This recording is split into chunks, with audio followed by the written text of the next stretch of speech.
Hi, everybody. Thanks for being patient with us for a minute.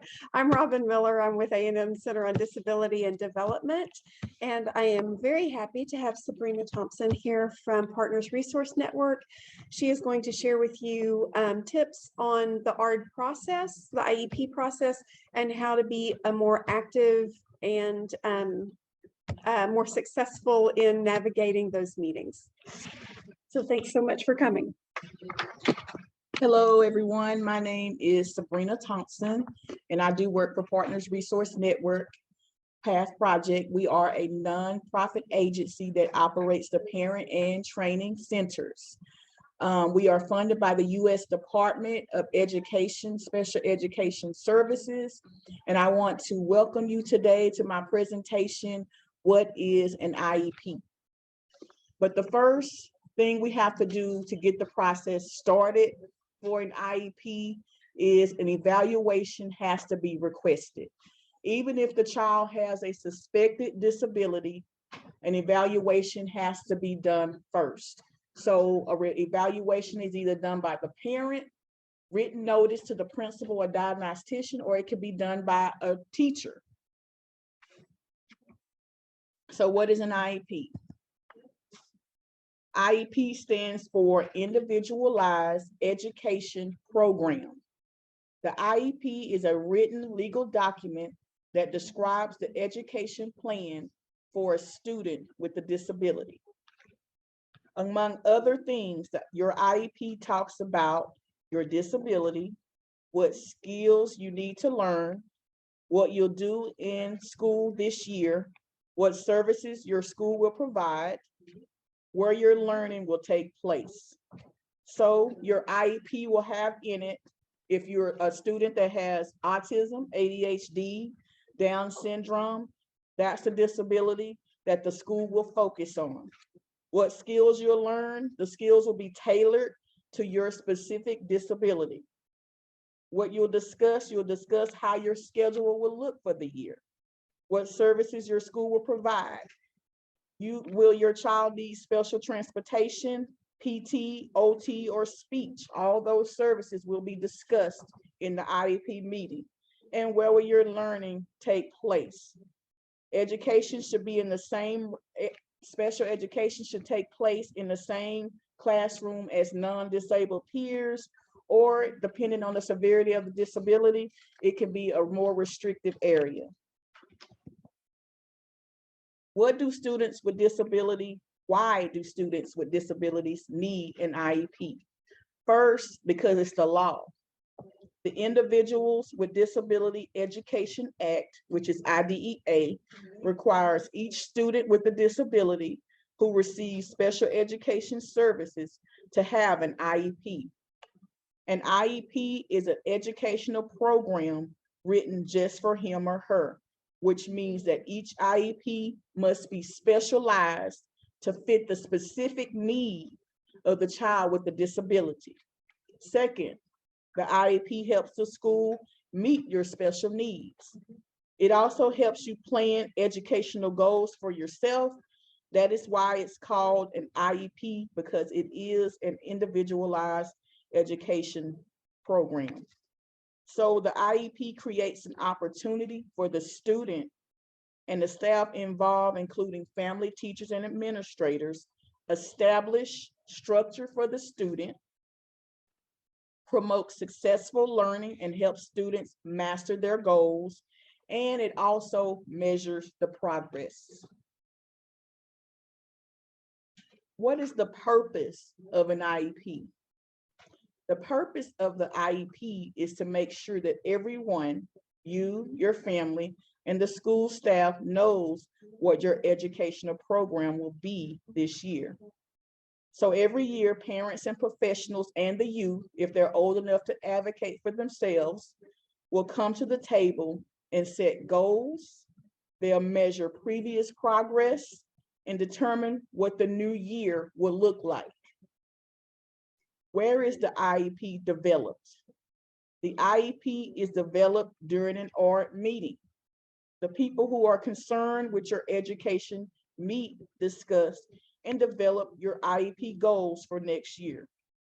So your child's IEP is developed in what they called an ART meeting. The ART meeting consists of the classroom teacher, physical, occupational, and speech therapist, special education teacher, or if your child is visually or hearing impaired, it will include a teacher that has for vision and hearing. The parent or the student who is old enough to advocate for themselves, all who are familiar with the child will be in the meeting. So what's an ART meeting? The letters stand for admission, review, and dismissal. It is the Texas name for the meeting where the educational decisions are made about the student. The purpose of the ART meeting is to provide an opportunity for parents and educators to discuss and develop an educational program for the student. So once again, a specific plan tailored to your child disability will be made. It's where you negotiate your services, where you and the ART committee know about your child's strengths and weaknesses. You are not going to always be in agreement with the ART committee, but your voice needs to be heard. So in the ART committee, it's for the parent and the team to come together and talk about the student's services. And a lot of times the parent is not going to always agree with what is being said in the meeting. But even if you don't agree, your voice needs to be heard because you know your child's strengths and you know your child's weaknesses, and you don't have to agree with everything that's in that IEP. Who comes to the ART meeting? Lots of people will help write your IEP. Some are required by law to come to the meeting. Others, such as you and your parents, must be invited to take part in the meeting. The people are listed below. So if your child is old enough to advocate for themselves, the youth can be in the meeting. The parent will be in the meeting, regular education teacher, a special education teacher, and the principal, other people who know your child's strengths and weaknesses, and also an OT, a physical therapist, or a speech therapist. All will be involved in your child's IEP process. How often is the ART meeting held, and how long does an ART meeting last? The law says that your ART meeting must occur at least once a year. This means you attend at least one ART meeting each year. However, you, your parents, or other school members can ask for more ART meetings if any of you think that it's necessary to take another look at your IEP or make changes. Meetings can last 30 minutes to an hour. So we know that meetings are held once a year, but a parent or an educator can call a meeting outside of the yearly meeting. If they feel like goals need to be updated, if they feel like services need to be added or changed, or it could be a behavior issue and you need to go back to the table to look at the bill, then you can call a meeting. ARTs can last 30 minutes to an hour. That is just an estimation. ARTs can last 2 hours. I've been in an ART for 2 hours. And a lot of times that's because the parents are prepared. A lot of times if you go in unprepared, you don't have any questions, you don't ask anything, the ART meeting can last 30 minutes to an hour. So my advice is always go in prepared. Why should I participate in the ART meeting? You should participate because you're the parent, and the youth should participate because it's them that has to it's them that has to go abide by what the IEP says. Your opinions. The ART normally 14, they can go in with parents' permission younger, but a lot of times parents wait until they're at least old enough to advocate for themselves. A lot of times younger students are not going to understand what's being discussed. So 14 and older is old enough. And remember, when they turn 18, the parent has to be invited by the student to attend. Your opinions are important, part of the discussion. Your input is valuable. I always tell my parents, don't go in and feel like a puppet. Your opinion, whatever you have to say is important. A lot of times parents go into the meetings intimidated, but your input is valuable and they can't make decisions without you. So remember that you are an important part of the team. What should I do if I want to help develop my IEP? There are 5 basic steps. Talk to your parents and teachers. Parents, I suggest you can talk to your student or talk to your child's teacher. Review last year's IEP.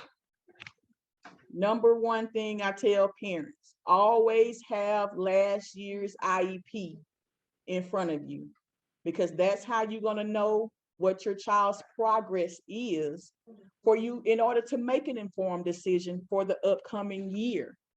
And if you don't have a copy, request a copy from the school. Go in prepared. Go in with your questions already written down, so you'll know what you want to talk about in the IEP meeting.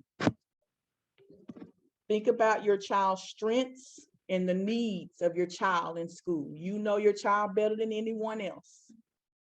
Write your goals for this school year. You can help your child that's old enough to advocate for themselves write their goals.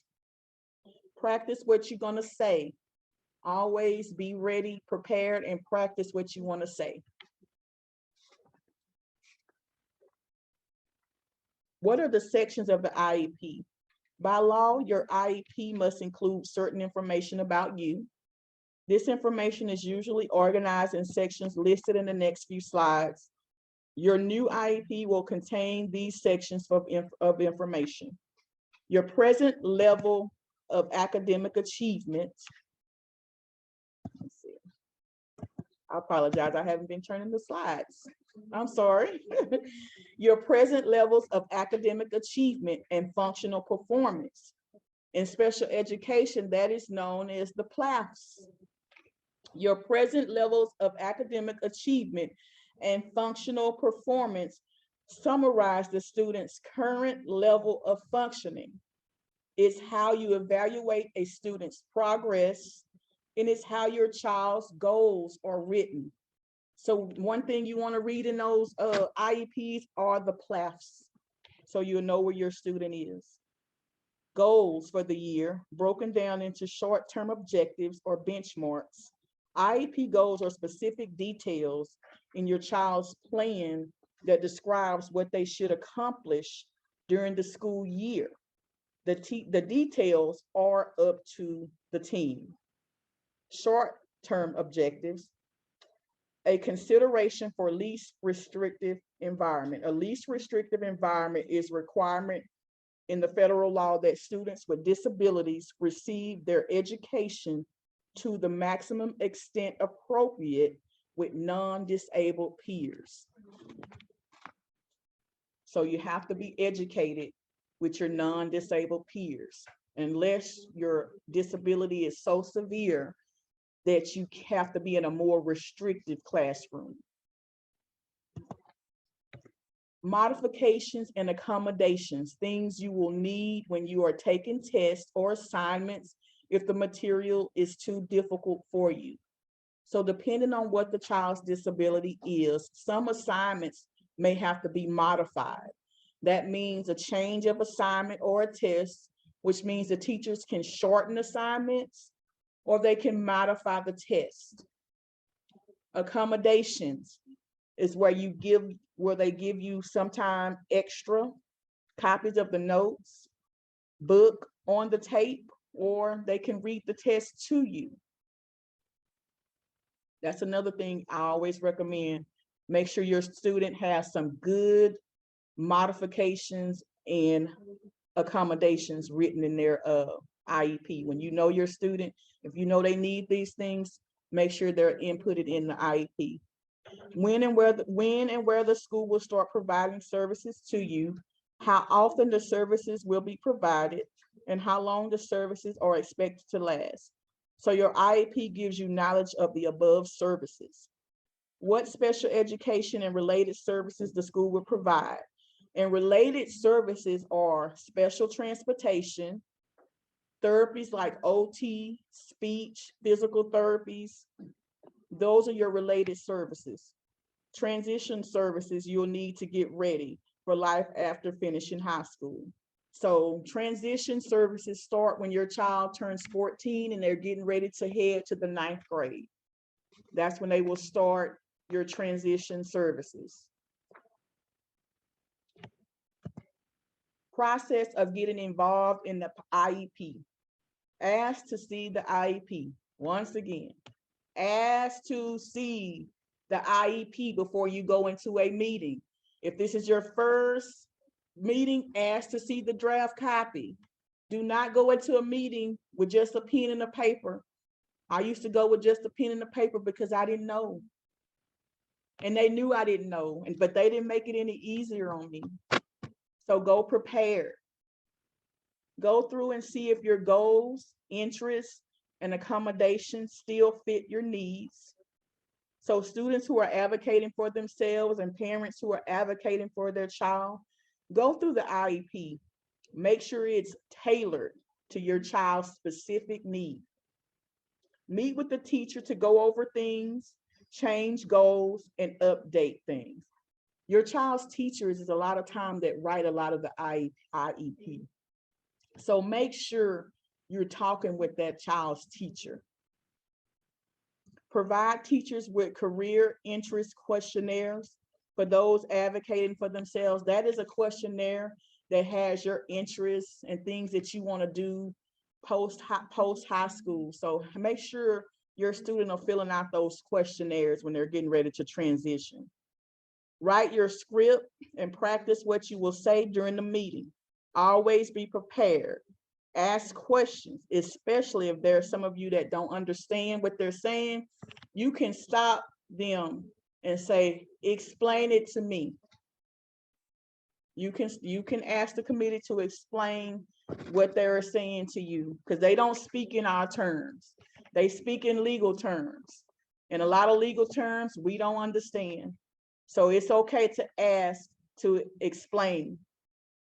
You can also invite teachers to your meeting verbally or use an invitation. So normally your child's teacher will already be in the meeting, but if your child is advocating on their own behalf and they have a teacher that they prefer to be in the meeting, they can write an invitation for that teacher to be in the meeting.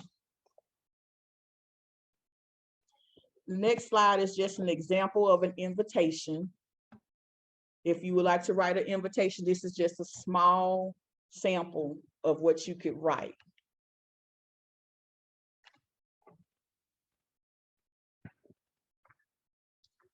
So references for this presentation was from the National Dissemination Center for Children with Disabilities, a student's guide to the IEP. Also based on the PowerPoint previously developed by Nicole Held. For more information, you can contact Partners Resource Network. If you would like the toll-free number, it is 1-800-866-4726. The local number is 409-898-4684. Our website address where you can get trainings, you can get information on your child's disability, and you can even find out who is the regional coordinator in your area. You can go to prntexas.org. If you are in the Region 6 area, my name is Sabrina Thompson.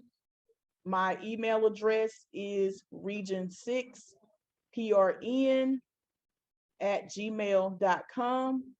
My number is 936-348-0013 if you would like to reach me personally. I would like to thank everybody for coming and joining me today on my presentation on what is an IEP. You all have a good day.